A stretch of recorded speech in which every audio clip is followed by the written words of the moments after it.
ಅಮ್ಮ ಆ ನಾ ಹೊಸ ಡ್ರೆಸ್ ನೋಡಿಟ್ ಬಂದಿನಿ, ತಗೋಬೇಕು, ದುಡ್ಡು ಕೊಡೆ. ತಿಂಗಳಲ್ಲಿ ಎಷ್ಟಲ್ಲನೆ ದುಡ್ಡು ಕೊಡೋದು ನಿಂಗೆ? ಮೊನ್ನೆ ಅಷ್ಟೇ ದುಡ್ಡು ಕೊಟ್ಟಿನಿ, ಮತ್ತೆ ಬಂದು ದುಡ್ಡು ಕೇಳ್ತಾ ಇದೀಯಾ? ಎಂತಕ್ ದುಡ್ಡು ನಿಂಗೆ? ಅವತ್ತೆಂತದ್ದು ಬೇರೆ ತಗೊಳಕ್ ಇಸ್ಕೊಂಡ್ ಹೋಗಿದ್ದು, ಇವತ್ ಬಟ್ಟೆ ತಗೊಳಕ್ಕೆ. ₹1 ಕೊಡಲ್ಲ, ಮರ್ಯಾದೆಯಿಂದ ಹೋಗಿಲ್ಲಿಂದ. ಹಂಗಾದ್ರೆ ಬಟ್ಟೆ ಬೇಡ, ಅಟ್ಲೀಸ್ಟ್ ಮೇಕಪ್ ಐಟಮ್ಸ್ ತಗೊಳಕಾದ್ರೂ ದುಡ್ಡು ಕೊಡೆ.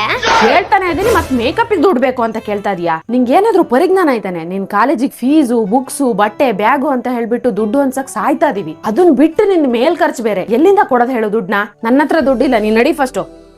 3 days later. ಏ ಪುಟಿ, ನಿತ್ಕ ಇಲ್ಲೇ. ಎಂತ? ಒಂದ್ 3-4 ದಿವಸದ ಹಿಂದೆ ಬಂದು ನನ್ನ ಹತ್ರ ದುಡ್ಡು ಕೇಳ್ತಾ ಇದ್ದೆ ನೀನು. ಈಗ ಮನೆಗ್ ಪಾರ್ಸಲ್ ಮೇಲೆ ಪಾರ್ಸಲ್ ಬರ್ತಾ ಇದಾವೆ, ಸಾಲದು ಅಂತ ನಿನ್ ತಮ್ಮಗೂ ದುಡ್ಡು ಕೊಡ್ತಾ ಇದ್ದೆ. ನೀನೆ ದುಡ್ಡು ಎಲ್ಲಿಂದ ಬರ್ತೈತ್ ನಿನ್ಗೆ? ನಿಜ ಹೇಳು, ನನ್ ಪರ್ಸಿಂದ ಏನಾದ್ರು ದುಡ್ಡು ಕದ್ದೀಯಾ? ಅಯ್ಯೋ, ನಾನೇನು ದುಡ್ಡು ಕದ್ದಿಲ್ಲಪ್ಪ. ನಾನೀಗ ಕೆಲಸ ಶುರು ಮಾಡಿದೀನಿ. ಎಂತ ಕೆಲ್ಸ? ರ್ಯಾಪಿಡೋ ಬೈಕ್ ಪಿಂಕ್ ಅಲ್ಲಿ ಕ್ಯಾಪ್ಟನ್ ಆಗಿ ಕೆಲಸ ಶುರು ಮಾಡಿದೀನಿ. ಹಂಗಾದ್ರೆ ನೀ ಕಾಲೇಜಿಗೆ ಹೋತಾ ಇಲ್ಲ?